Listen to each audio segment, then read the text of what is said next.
Hi എല്ലാവർക്കും നമസ്കാരം. പുതിയൊരു വീഡിയോയിലേക്ക് വീണ്ടും സ്വാഗതം. ഇന്നത്തെ റെസിപ്പി വൈകുന്നേരം ചായയ്ക്ക് ബ്രെഡ് കൊണ്ട് മസാലയൊന്നും വഴറ്റാതെ നല്ല അടിപൊളി ഫില്ലിംഗ് ഒക്കെ ഉണ്ടാക്കി പെട്ടെന്ന് തന്നെ റെഡിയാക്കി എടുക്കാൻ പറ്റാവുന്ന തട്ടിക്കൂട്ട് ഒരു സ്നാക്സിൻ്റെ റെസിപ്പി കേട്ടോ. പുറംഭാഗിക്കാണെങ്കിൽ നന്നായിട്ട് മുരിഞ്ഞ് ഉള്ളൊക്കെ ആണെന്നുണ്ടെങ്കിലും നല്ല സോഫ്റ്റ് ആയിട്ട് നല്ല ക്രീമി ആയിട്ടുള്ള ഒരു മിക്സിംഗ് ഒക്കെ വരുന്ന അടിപൊളി സ്നാക്സ് തന്നെയാണ്. അപ്പോൾ ട്രൈ ചെയ്ത് നോക്കുക, കമൻസൊക്കെ മറക്കാതെ അറിയിക്കുക. വീഡിയോയ്ക്ക് ഇഷ്ടമാകുന്നുണ്ടെങ്കിൽ ഒന്ന് ലൈക്ക് അടിച്ച് ഷെയറും കൂടി ചെയ്യാനായിട്ട് മറക്കല്ലേ. നമുക്ക് കണ്ടു നോക്കിയാലോ എങ്ങനെയാണ് നമ്മുടെ അടിപൊളി സ്നാക്സ് റെഡിയാക്കി എടുക്കുന്നതെന്ന്.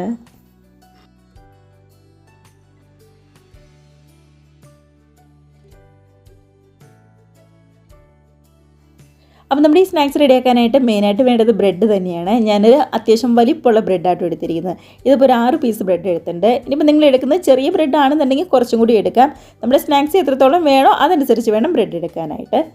അപ്പോൾ ദാ എടുത്ത് വെച്ചിരിക്കുന്ന 6 ബ്രെഡിൻ്റെയും സൈഡൊക്കെയും ദാ ഇതേപോലെ 4 സൈഡ് കട്ട് ചെയ്തതിന് ശേഷം നമ്മുടെ ചപ്പാത്തിക്കോൽ ഉപയോഗിച്ച് നല്ല നൈസായിട്ട് തന്നെ ഒന്നിങ്ങ് പരത്തിയെടുക്കലാണ് ചെയ്യുന്നത്. അപ്പോൾ ഒട്ടും തന്നെ കനമില്ലാതെ നന്നായിട്ട് തന്നെ നമ്മുടെ ബ്രെഡ് ഒന്നിങ്ങ് പരത്തിയെടുക്കാം. കണ്ടത് ഇതേപോലെ തീരെ കനം കുറച്ച് പരത്തിയെടുത്താൽ മാത്രമാണ് ഉള്ളിൽ ഫില്ലിംഗ് ഒക്കെ വെക്കുമ്പോഴാണെന്നുണ്ടെങ്കിലും നന്നായിട്ട് വരുള്ളൂ. അതേപോലെ തന്നെ ഓയിലിട്ട് ഫ്രൈ ഒക്കെ ചെയ്യുമ്പോഴാണെങ്കിലും നന്നായിട്ട് വന്നെങ്കിൽ ഇതേപോലെ തീരെ കനം കുറച്ച് ഒന്നിങ്ങ് പരത്തിയെടുക്കുക കേട്ടോ. കണ്ടത് എല്ലാ ബ്രെഡും പരത്തിയെടുത്ത് വെച്ചിട്ടുണ്ട്. ഇനി ഇതിൻ്റെ ഉള്ളിൽ വെക്കാനായിട്ട് നമുക്കൊരു ഫില്ലിംഗ് ഒന്ന് റെഡിയാക്കി എടുക്കണം. അപ്പം ഞാൻ ആദ്യം പറഞ്ഞതുപോലെ തന്നെ ഓയിലൊന്നും ഒട്ടും തന്നെ മസാലയൊന്നും വഴറ്റാതെ സിമ്പിളായിട്ടാണ് നമ്മൾ റെഡിയാക്കി എടുക്കുന്നത്. അപ്പോൾ വേവിച്ച് ഉടച്ച് വെച്ചിരിക്കുന്ന 2 ഉരുളക്കിഴങ്ങ് ബൗളിലേക്ക് ചേർത്ത് കൊടുക്കുകയാണ്. ശരിക്കും ഇങ്ങ് ഉടച്ചെടുക്കണം കേട്ടോ, ഒട്ടും തന്നെ കട്ടകളൊന്നുമില്ലാതെ. ഇനി ഇതിനകത്തേക്ക് ഒരു മീഡിയം സൈസുള്ള സവാള പൊടിയായിട്ട് കട്ട് ചെയ്തും അതേപോലെ തന്നെ എരിവിന് വേണ്ടി ഒരു 2 പച്ചമുളകും കൂടെ തന്നെ മല്ലിയില ചെറുതായിട്ട് ഒന്ന് കട്ട് ചെയ്തും കൂടി നമ്മൾ ചേർത്ത് കൊടുക്കുന്നുണ്ട്. പച്ചമുളകൊക്കെ എടുക്കുമ്പോൾ എരിവ് നന്നായിട്ട് നോക്കണം. ഇതിപ്പോൾ ഒരുപാട് എരിവൊന്നുമില്ലാത്ത പച്ചമുളക് ആയതുകൊണ്ടാണ് ഞാൻ 2 എണ്ണം എടുത്തത് കേട്ടോ. ഇനി ഇതിനകത്തേക്ക് നല്ലൊരു ടേസ്റ്റിന് വേണ്ടി കുറച്ച് കുരുമുളക് പൊടിയാണ് ചേർത്ത് കൊടുക്കുന്നത്, ഒരു 1/4 ടീസ്പൂൺ. അതേപോലെ തന്നെ കാശ്മീർ റെഡ് ചില്ലിയും കൂടി എടുത്തിട്ടുണ്ട്, ചെറിയൊരു കളർ ചേഞ്ച് വരാൻ വേണ്ടിയിട്ടാണ്. എരിവുള്ള മുളക് പൊടി വേണ്ട കേട്ടോ, കാരണം നമ്മൾ എരിവുള്ള മുളക് ചേർത്ത് കൊടുത്തിട്ടുണ്ട്. കൂടെ തന്നെ ഒരു 1/2 ടീസ്പൂൺ എടുത്ത് ഗരം മസാലയും കൂടി ചേർത്ത് കൊടുക്കുക. ഇനി ശേഷം ആവശ്യത്തിന് ഉപ്പും കൂടി ചേർത്ത് കൈവച്ച് ഇതെല്ലാം കൂടി നന്നായിട്ട് തന്നെ ഒന്നിങ്ങ് മിക്സ് ചെയ്തെടുക്കാം. അപ്പോൾ നമ്മൾ ഈ പൊടികൾ ചേർക്കുന്നത് നമ്മുടെ ഉരുളക്കിഴങ്ങ് എത്രത്തോളം എടുക്കുന്നുണ്ട് അതനുസരിച്ച് വേണം ചേർത്ത് കൊടുക്കാനായിട്ട്. ഞാനിവിടെ ഒരു 6 ബ്രെഡല്ലേ എടുത്തിട്ടുള്ളൂ. അപ്പോൾ ആ 6 ബ്രെഡിനുള്ള ഫില്ലിങ്ങാണ് നമ്മളിവിടെ റെഡിയാക്കി എടുക്കുന്നത്. അതായത് ഇതേപോലെ ഒന്ന് കുഴച്ചെടുത്തിട്ടുണ്ട്. ഇനിയിപ്പോൾ ഇതിനകത്തേക്ക് നല്ലൊരു ടേസ്റ്റിന് വേണ്ടി ചീസാണ് ചേർത്ത് കൊടുക്കുന്നത്. ഞാൻ ചെറിയ ചീസിൻ്റെ ക്യൂബ് ഇതേപോലെ നീളത്തിൽ തീരക്കാനം കുറച്ച് ഒന്നിങ്ങ് കട്ട് ചെയ്തെടുത്താൽ കേട്ടോ, അതും കൂടി ചേർത്ത് കൊടുക്കാം. ഇനിയിപ്പോൾ നമ്മുടെ ഈ ക്യൂബല്ല, മറിച്ച് നമ്മുടെ മൊസറല്ല ചീസ് ആണെന്നുണ്ടെങ്കിലും ചേർത്ത് കൊടുത്താൽ മതി. അപ്പോൾ ഉള്ളിലാണെന്നുണ്ടെങ്കിൽ നല്ല ക്രീമി ആയിട്ട് നന്നായിട്ട് വലിഞ്ഞ് ഒരു പ്രത്യേക ടേസ്റ്റിൽ തന്നെ നമ്മുടെ ഉള്ളിലെ ഫില്ലിങ് നമുക്ക് കിട്ടും കേട്ടോ, നല്ല ടേസ്റ്റാണ്. ഇനിയിപ്പോൾ നിങ്ങളുടെ കയ്യിൽ ചീസൊന്നും ഇല്ലാന്നുണ്ടെങ്കിൽ നമ്മുടെ മയോണൈസ് ആണെന്നുണ്ടെങ്കിലും പതുക്കെ ഒന്ന് മിക്സ് ചെയ്തിട്ട് ചേർത്ത് കൊടുത്താൽ മതി. അപ്പോൾ അതൊക്കെ നമ്മുടെ ഇഷ്ടം അനുസരിച്ച് ചെയ്യാവുന്നതേ ഉള്ളൂ. അങ്ങനെ നമ്മുടെ ഫില്ലിംഗ് ഒക്കെ റെഡി ആയിട്ടുണ്ട്. ഇനിയിപ്പോൾ കയ്യിൽ കുറച്ച് വെള്ളമോ അല്ലാന്നുണ്ടെങ്കിൽ ഓയിലോ പറ്റിയിട്ട് ഇതേപോലെ കുറച്ച് എടുത്ത് ഒരു 6 എണ്ണത്തിനായിട്ട് നമ്മൾ റെഡിയാക്കി എടുക്കുക. അതായത് നമ്മുടെ ബ്രെഡിൻ്റെ ഉള്ളിൽ വെക്കാൻ പാകത്തിനുള്ള ആ ഒരു ഷേപ്പിന് ഇങ്ങ് റെഡിയാക്കി എടുക്കുക കേട്ടോ. കാരണം ഞാൻ ഇതേപോലെ ഇങ്ങ് പരത്തിയെടുക്കുകയാണ് ചെയ്യുന്നത്. കണ്ടോ, ഇതേപോലെ ഒരു 6 എണ്ണം നമ്മളിവിടെ റെഡിയാക്കി എടുത്തിട്ടുണ്ട്. അപ്പോൾ നമ്മുടെ ഫില്ലിംഗ് അവിടെ റെഡി ആയിട്ടുണ്ട്. ഇനി മൈദയുടെ ചെറിയൊരു പേസ്റ്റും കൂടി ഒന്ന് റെഡിയാക്കി എടുക്കണം കേട്ടോ. അപ്പോൾ അതിനായിട്ട് ഒരു 3 ടേബിൾ സ്പൂൺ എടുത്ത മൈദ അല്ലാതെ ഒരു 1/4 കപ്പ് മൈദയിലേക്ക് ഒരു നുള്ളു ഉപ്പ് ചേർത്ത് നന്നായിട്ടൊന്ന് മിക്സ് ചെയ്ത് ഇതിലേക്ക് ആവശ്യത്തിന് വെള്ളം ഒഴിച്ചു കൊടുക്കാം. ആദ്യമേ വെള്ളം ഒരുപാട് കൂടി പോകരുത്, കുറച്ച് നോക്കിയിട്ട് മാത്രം ഒഴിച്ചു കൊടുത്താൽ മതി കേട്ടോ. ഇതേപോലെ ഒട്ടും തന്നെ കട്ടകളൊന്നുമില്ലാതെ പാകത്തിനായിട്ട് നമ്മൾ റെഡിയാക്കി എടുത്തിട്ടുണ്ട്. ഒരുപാട് ലൂസും ഇല്ല, നല്ല കട്ടിയില്ലാതെ ഈ ഒരു പരുവത്തിൽ ആക്കിയെടുക്കാം കേട്ടോ. അപ്പോൾ ഇനി നമുക്ക് റെഡിയാക്കാനായിട്ട് തുടങ്ങാം. നമ്മൾ നേരത്തെ പരത്തി വെച്ച ബ്രെഡിൻ്റെ നടുക്കിലേക്ക് റെഡിയാക്കി വെച്ചിരിക്കുന്ന നമ്മുടെ ആ ഫില്ലിങ്ങും കൂടി ഇതേപോലെ അങ്ങ് ചേർത്ത് കൊടുക്കുക. ഇപ്പം നമ്മൾ റെഡിയാക്കി ആ മൈദയുടെ ആ ഒരു മിക്സ് ഉണ്ടല്ലോ, അത് ഇതേപോലെ 4 സൈഡിലും ഒന്നങ്ങ് ബ്രഷ് ചെയ്ത് കൊടുക്കുക. അപ്പോൾ ഒട്ടും തന്നെ പുറത്തേക്കൊന്നും വിട്ടൊന്നും പോരാതെ നന്നായിട്ട് തന്നെ ഒന്നങ്ങ് കവർ ചെയ്ത് കിട്ടാൻ വേണ്ടിയിട്ടാണ്. അതിന് ശേഷം ഇതേപോലെ അങ്ങ് മടക്കി കൊടുത്ത് 2 സൈഡും ഇതേപോലെ അങ്ങ് ഒട്ടിച്ചു കൊടുക്കുക കേട്ടോ. അപ്പോൾ ഓയിലൊക്കെ ഇട്ട് കഴിയുമ്പോൾ ഒട്ടും തന്നെ പുറത്തേക്കൊന്നും പോരാതെ നല്ല അടിപൊളിയായിട്ട് തന്നെ കിട്ടും.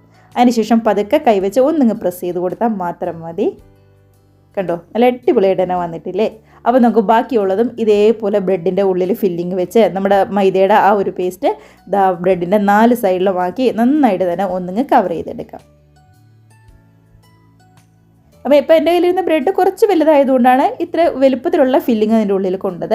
നിങ്ങളുടെ കയ്യിലിരിക്കുന്ന ബ്രെഡ് ചെറുതാണെന്നുണ്ടെങ്കിൽ അതനുസരിച്ച് വേണം നമ്മുടെ ഫില്ലിങ്ങിൻ്റെ ഷേപ്പ് ഒന്ന് നോക്കാനായിട്ട് കേട്ടോ. ആ കാര്യം പ്രത്യേകം ഒന്ന് ശ്രദ്ധിക്കണേ. അങ്ങനെ നന്നായിട്ട് കവർ ചെയ്ത് നമ്മുടെ എല്ലാ സ്നാക്സും ഇതേപോലെ അങ്ങ് റെഡിയാക്കി എടുത്തിട്ടുണ്ട്.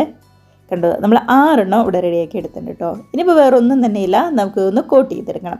അതിനായിട്ട് മൈദയുടെ മിക്സ് നമ്മൾ നേരത്തെ റെഡിയാക്കി വെച്ചിട്ടുണ്ടായിരുന്നു. മാത്രമല്ല നമ്മൾ ആ ബ്രെഡിൻ്റെ സൈഡൊക്കെ കട്ട് ചെയ്തിട്ടുണ്ടായിരുന്നല്ലോ, ആ സൈഡൊക്കെ നന്നായിട്ട് ഉണങ്ങിയ ഒരു മിക്സിയുടെ ജാറിലേക്കിട്ട് ശരിക്കും ഒന്ന് പൊടിച്ചെടുത്ത ബ്രെഡ് ക്രംസും കൂടി നമ്മൾ റെഡിയാക്കി എടുത്തിട്ടുണ്ട്.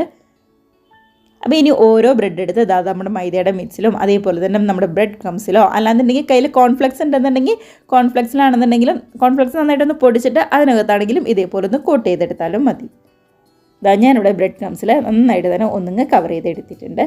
അപ്പോൾ ഇതേപോലെ ഓരോന്നും നമുക്ക് പെട്ടെന്ന് ചെയ്തെടുക്കാം.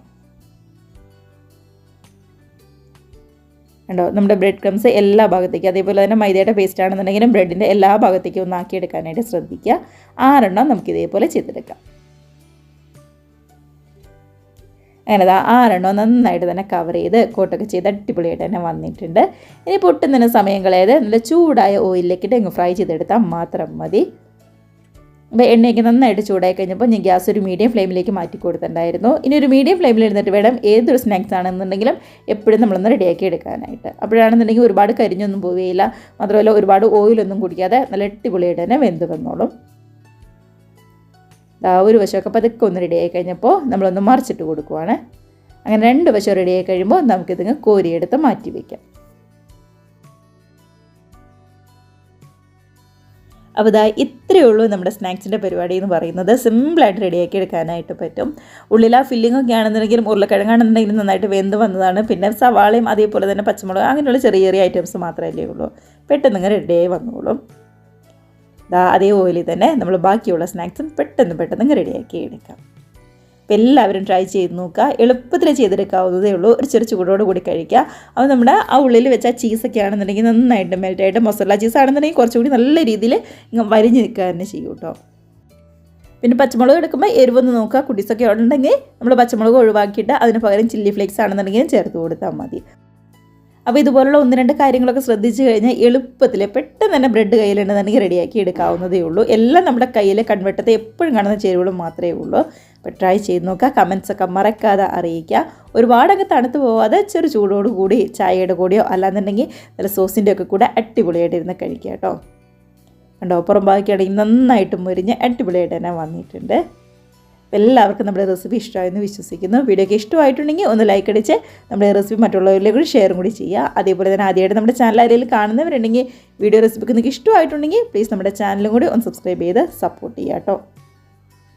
കടതാ ഉള്ളിലാണെന്നുണ്ടെങ്കിലും ഒരുപാടങ്ങ് മസാല ചീസ് അല്ലാത്തതുകൊണ്ട് അത്ര നന്നായിട്ടങ്ങ് വലിഞ്ഞിട്ടില്ല, എന്നാലും നല്ല ക്രീമി ആയിട്ട് തന്നെ നമുക്ക് കിട്ടിയിട്ടുണ്ട്. അപ്പോൾ ട്രൈ ചെയ്ത് നോക്കുക. ഇത്രയേ ഉള്ളൂ നമ്മുടെ റെസിപ്പി. നമുക്കിപ്പോൾ ഇതേപോലുള്ള പുതിയ നല്ല അടിപൊളി വീഡിയോസും റെസിപ്പീസൊക്കെ ആയിട്ട് വീണ്ടും കാണാം. അതുവരെ എല്ലാവരും നമ്മുടെ ഈ സ്നാക്സൊക്കെ കഴിച്ച് നല്ല ഹാപ്പി ആയിട്ട് ഹെൽത്തി ആയിട്ട് ഇരിക്കുക. ബൈ.